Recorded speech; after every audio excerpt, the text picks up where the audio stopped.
আসসালামু আলাইকুম ওয়া রাহমাতুল্লাহ। ইন্নাল হামদালিল্লাহি ওয়াহদা ওয়াসসালাতু ওয়াসসালামু আলা মান লা নাবিয়্যা বা'দা। প্রশংসা আল্লাহ সুবহানাহু ওয়া তাআলার জন্য। দুরূদ ও সালাম বর্ষিত হোক নবী মুহাম্মদুর রাসূলুল্লাহ সাল্লাল্লাহু আলাইহি ওয়াসাল্লামের উপর। প্রিয় দর্শক শ্রোতা, দূরে এবং কাছে, দেশ এবং প্রবাসে যে যেখানে রয়েছেন, সকলকে আজকে লাইভ প্রোগ্রাম থেকে শুভেচ্ছা ও অভিনন্দন জানাচ্ছি। ইতিপূর্বেই আপনারা শিরোনাম দেখতে পেয়েছেন, ঈমান বৃদ্ধির উপায় পর্ব 2। ইতিপূর্বে আমরা ঈমান বৃদ্ধির উপায় পর্ব 1 আলোচনা করেছিলাম। যারা শুনেছেন আলহামদুলিল্লাহ, অনেক উপকার হবে। আজকে আমরা পর্ব 2 নিয়ে আলোচনা করব। পর্ব 2 এ প্রথম যে বিষয়টি, যে পয়েন্ট, যে শিরোনাম, যে ঈমান বৃদ্ধির উপায়, যেই আমল করলে পর আমাদের ঈমান বৃদ্ধি পাবে, যেই বিষয়গুলি আমাদের সকলেরই একটু জানা দরকার, জানানোর দরকার।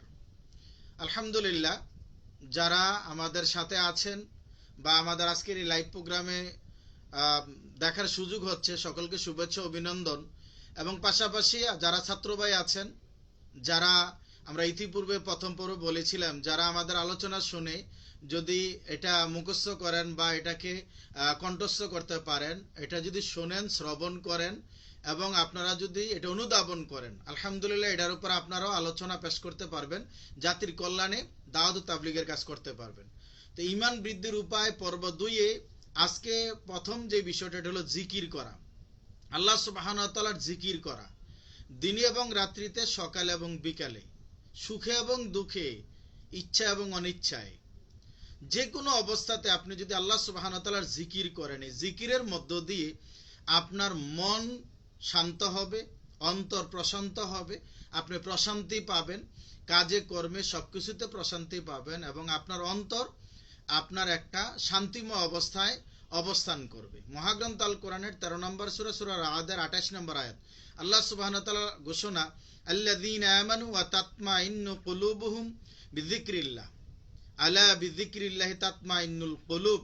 আল্লাহ সুবহানাহু ওয়া তাআলার পক্ষ থেকে ঘোষণা হলো, যারা ঈমান আনে, আল্লাহর প্রতি যারা স্বীকৃতি দিয়েছে, অর্থাৎ বিশ্বাস স্থাপন করেছে তথা স্বীকৃতি দিয়েছে, আল্লাহর স্মরণে যাদের অন্তর প্রশান্ত হয়, অর্থাৎ আল্লাহ রাব্বুল আলামিনের জিকির করলে তাদের অন্তর প্রশান্ত হয়। জেনে রাখো, আল্লাহর স্মরণই, আল্লাহর জিকিরই আপনার অন্তরসমূহ প্রশান্ত হয়ে থাকে। আল্লাহু আকবার। আর এই জিকিরের মাঝে সবচেয়ে বড় জিকির হলো সালাত আদায় করা। এমন অনেক লোক দেখা যায় শহরে এবং গ্রামে, হাটে বাজারে, রাস্তাঘাটে বলছে আল্লাহর জিকির করি সব সময়, সালাত আদায় করতে হয় না, আস্তাগফিরুল্লাহ। অথচ আল্লাহ রাসূল বলছেন, বাইনাল আবদ ওয়া বাইনাল কুফরি তারকুস সালাত। মুসলমান আর কাফেরের মাঝে পার্থক্য হলো সালাত। যে সালাত আদায় করে সে মুসলিম, যে সালাত আদায় করে না সে মুসলিম থাকে না। এই দাবি করে মুসলিম থাকার কোনো সুযোগ নেই। সুতরাং আল্লাহর জিকিরের সর্বোচ্চটাই হলো সালাত আদায় করা। এবং সালাত আদায় এমন অনেক লোক আছে যে 5 ওয়াক্ত সালাত একসাথে আদায় করে, বলছে ব্যস্ততার কারণে, ব্যবসায়িক কারণে আমি যথাসময়ে পড়তে পারি না। সেটা আপনার অসুস্থ মানুষের বেলায় কিভাবে সালাত আদায় করবে, মুসাফির কিভাবে সালাত আদায় করবে, এটার জন্য শরীয়তের দিক নির্দেশনা আছে। কিন্তু আপনি আপনার সুবিধা মতন ওই 2 ওয়াক্ত একসাথে, 4 ওয়াক্ত একসাথে, 5 ওয়াক্ত একসাথে পড়বেন, অথবা আপনি আপনার মতো করে পড়বেন, তা হবে না। রাসূল সাল্লাল্লাহু আলাইহি সাল্লামের সহিহ সুন্নাহ অনুযায়ী আল্লাহ রাসূল বলেছেন, সাল্লু কামা রাআইতুমুনি উসাল্লি, তোমরা সেইভাবে সালাত আদায় করো যেভাবে আমাকে সালাত আদায় করতে দেখেছো। সুতরাং নিয়ম কানুন, পথ পদ্ধতি আল্লাহ সুবহানাহু ওয়া তাআলার পক্ষ থেকে নবী মুহাম্মদ সাল্লাল্লাহু আলাইহি ওয়াসাল্লাম যেভাবে দেখিয়েছেন, যেভাবে সালাত আদায় করতে বলেছেন, সেভাবেই সালাত আদায় করতে হবে। তো বলছিলাম, ঈমান বৃদ্ধির যতগুলি উপায় আছে তার মাঝে আল্লাহর জিকির করা। আপনি সুবহানাল্লাহ, আলহামদুলিল্লাহ, আল্লাহু আকবার, লা ইলাহা ইল্লাল্লাহ, এই জিকিরগুলি করবেন। ক্বালা রাসূলুল্লাহ সাল্লাল্লাহু আলাইহি সাল্লাম, আফজালু যিকরি লা ইলাহা ইল্লাল্লাহ। আল্লাহ রাসূল বলেন সর্বোত্তম জিকির হলো লা ইলাহা ইল্লাল্লাহ। সুতরাং আপনাকে মনে প্রাণে ইয়াকিনের সাথে, আন্তরিকতার সাথে, ভালোবাসার সাথে, আল্লাহর সন্তুষ্টির উদ্দেশ্যে, মানুষকে দেখানোর জন্য নয়, লোক দেখানোর জন্য নয়, আল্লাহর সন্তুষ্টির জন্য যদি জিকির করেন, আপনার অন্তর প্রশান্ত হবে, ঈমান বৃদ্ধি পাবে ইনশাআল্লাহ। সহিহ বুখারীর 6407 নম্বর হাদিস, রাসূল সাল্লাল্লাহু আলাইহি সাল্লামের সাহাবী, বিশিষ্ট সাহাবী আবী মুসা আশআরী রাদিয়াল্লাহু আনহু বর্ণনা করছেন যে আন আবী মুসা রাদিয়াল্লাহু আনহু قال قال النبي صلى الله عليه وسلم مثل الذي يذكر ربه والذي لا يذكر ربه مثل الحي والميت আল্লাহু আকবার। আল্লাহর নবী উদাহরণ দিয়েছেন যে জীবিত এবং মৃত, অর্থাৎ যে আল্লাহর জিকির করে সে হলো জীবিত, আর যে আল্লাহর জিকির করে না সে হলো মৃত। যদিও আপনি আমি দেখি যে জীবিত মানুষ হাঁটা চলা করছে, বাজারঘাট করছে, আসলে সে মৃত। বুখারীর হাদিস প্রমাণ করে যে ব্যক্তি আল্লাহর জিকির করে না, আল্লাহর স্মরণ করে না, আল্লাহর জিকির থেকে দূরে, সেই ব্যক্তি হাঁটা চলা রুহু দিয়ে জীবিত হলো, তার অন্তর মরা, তার ঈমান আকীদা যেহেতু নেই, আল্লাহর জিকির নেই, সে মরে গেছে। আর যে ব্যক্তি আল্লাহর জিকির করে, আল্লাহর স্মরণ করে, সেই ব্যক্তি জীবিত। আল্লাহু আকবার। রাসূল সাল্লাল্লাহু আলাইহি সাল্লাম কত গভীর থেকে গভীরতর দৃষ্টান্তটা দিয়েছেন। এছাড়া আল্লাহ সুবহানাহু ওয়া তাআলার জিকির অধিক পরিমাণের করার নির্দেশনা দিয়েছেন মহাগ্রন্থ আল কোরআনের 33 নম্বর সূরা আহজাবের 41 এবং 42 নম্বর আয়াতে।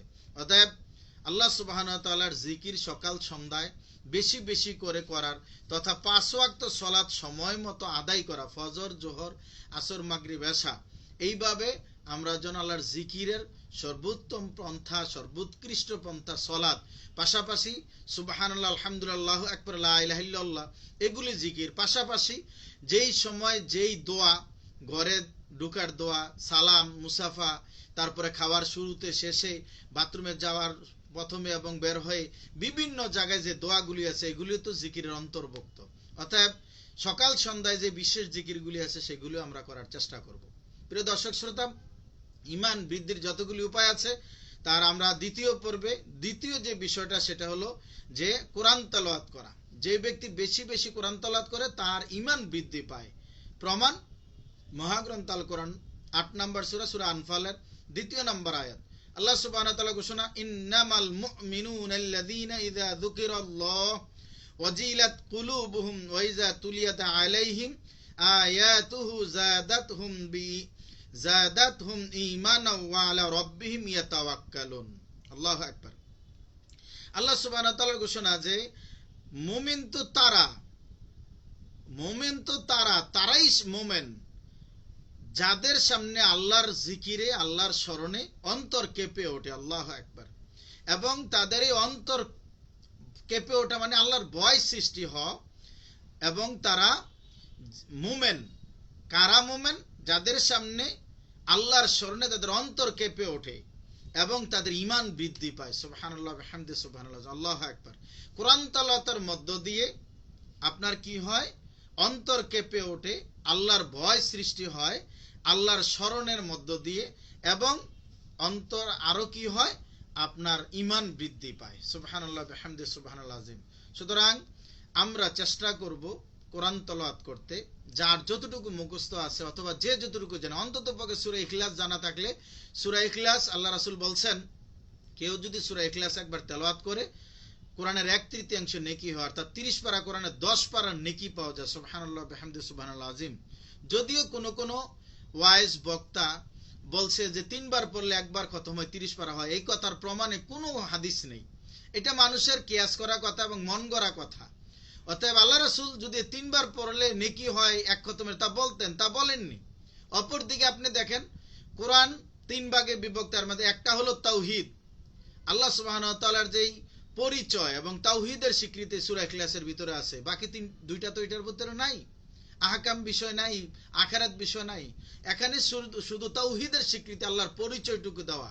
সুতরাং রাসূল সাল্লাল্লাহু আলাইহি সাল্লামের হাদিসের উপরে 1 চামচ বেশি বোঝা, নিজের মতো করে ব্যাখ্যা করা, এটা কোনো আদর্শ বক্তা বা ওয়াইজ বা কোনো মুসলিমের কাজ নয়।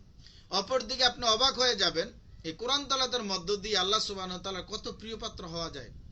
মিশকাতুল মাসাবির 4926 নম্বর হাদিস, সিলসিলাতুস সহিহার প্রথম খণ্ড 913 নম্বর হাদিসটা পাবেন। রাসূল সাল্লাল্লাহু আলাইহি সাল্লাম তিনি স্বপ্নে জান্নাতে কোরআন পাঠ শুনলেন। আল্লাহ রাসূল জিজ্ঞাসা করলেন যে যেই সাহাবীটার কোরআন তেলাওয়াত শুনলেন তিনি হলেন হারিসা ইবনে নোমান। সুবহানাল্লাহ ওয়া বিহামদিহি, সুবহানাল্লাহ আযীম। তখনই আল্লাহ রাসূল জিজ্ঞাসা করলেন, হারিসা ইবনে নোমান, তুমি এমন কি ইবাদত করো, আমল করো যে আমি জান্নাতে তোমার কোরআন তেলাওয়াত শুনতে পেলাম? তখন তিনি বললেন যে আমি এমন বেশি কিছু করি না, তবে আমি আমার মায়ের সাথে সদাচরণ করি। আল্লাহু আকবার। দেখেন, মায়ের সাথে সদাচরণ করার কারণে আল্লাহ সুবহানাহু ওয়া তাআলা হারিস ইবনে নোমানকে এত মর্যাদা দিলেন যে তার কণ্ঠের কোরআন তেলাওয়াত নবী সাল্লাল্লাহু আলাইহি সাল্লাম জান্নাতে শুনলেন। সুবহানাল্লাহ বিহামদি সুবহানাল আযীম। তাইলে একটা হলো মায়ের সাথে সদাচরণ করা, অপর দিকে তিনি কোরআন তেলাওয়াত করা। এই মায়ের সাথে সদাচরণ যারা আমরা করি, তাহলে আমাদের একটা সম্মান আছে। পাশাপাশি এমন সম্মানে পৌঁছে গেলেন যে তিনি কোরআন তেলাওয়াত করতেছেন আর ওই কণ্ঠ নবী সাল্লাল্লাহু আলাইহি সাল্লাম স্বপ্নে জান্নাতে শুনতে পেলেন। সুবহানাল্লাহ বিহামদি সুবহানাল আযীম। অতএব আমরা চেষ্টা করব ঈমান বৃদ্ধির বিষয়গুলি নিয়ে আলোচনা পর্যালোচনা করতে, একজন আরেকজনের সাথে শেয়ার করতে। দুঃখের বিষয়, আমরা চা স্টলে বা কোনো জায়গায় একজন আরেকজনের সাথে বসলে শুধু ভিন্ন ধরনের আজে বাজে কথা, গীবত, তোহমত এগুলি নিয়ে কথা বলে। আস্তাগফিরুল্লাহ। অনেকে আমরা বলি যেটা আমরা বুঝি না। সূরা হুমাযার প্রথম আয়াতটাই আমাদের পড়া দরকার, যে আমি পিছনে বলি না গীবত, হবে সামনেই কথা বলে দে স্পষ্টভাষী লোক। আস্তাগফিরুল্লাহ।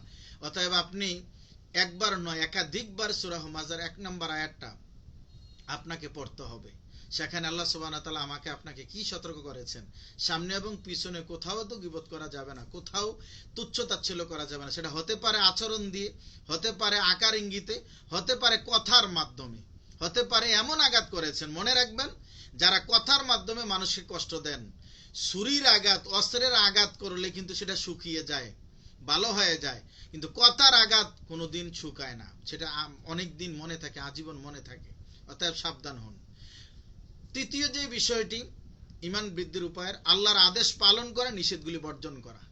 পৃথিবীতে অনেক লোক আছে এবং অপ্রিয় হলো সত্য, আমাদের দেশে এবং বিদেশে আন্তর্জাতিকভাবে এমন দাওয়াত ও তাবলীগের দল অনেক আছে যারা সুন্দর গোল হয়ে বসে মাথা কামিয়ে নেড়া করে গোল হয়ে বসে দাওয়াত তাবলীগের কাজ করে, কিন্তু তারা ভালো ভালো কথাগুলি বলে, আল্লাহর আদেশ পালন করতে বলে মানুষকে, কিন্তু খারাপ কাজ থেকে নিষেধ করা বা অন্যায়ের বিরুদ্ধে বলা, এইগুলির ব্যাপারে কথা বলে না। তখন বলে ফিতনা সৃষ্টি হবে। নাউজুবিল্লাহ মিন যালিক। মনে রাখতে হবে, আল্লাহর আদেশ পালন করা যেমন আল্লাহর ইবাদত হয়, নিষেধগুলি বর্জন করার নামও ইবাদত। আপনি ভালো কথা শুধু আদেশগুলি বলবেন, সালাত আদায় করো, কুরবানি দাও, পর্দা করো বলবেন, আর পাপ কাজ থেকে বিরত থাকার অথবা আপনি অন্যায় কাজে বাধা প্রদান করবেন না, এইটা আদর্শ মুসলিমের কাজ হতে পারে না। তাইলে আপনি অর্ধেক ইসলামের মানলেন, অর্ধেক অমান্য করলেন।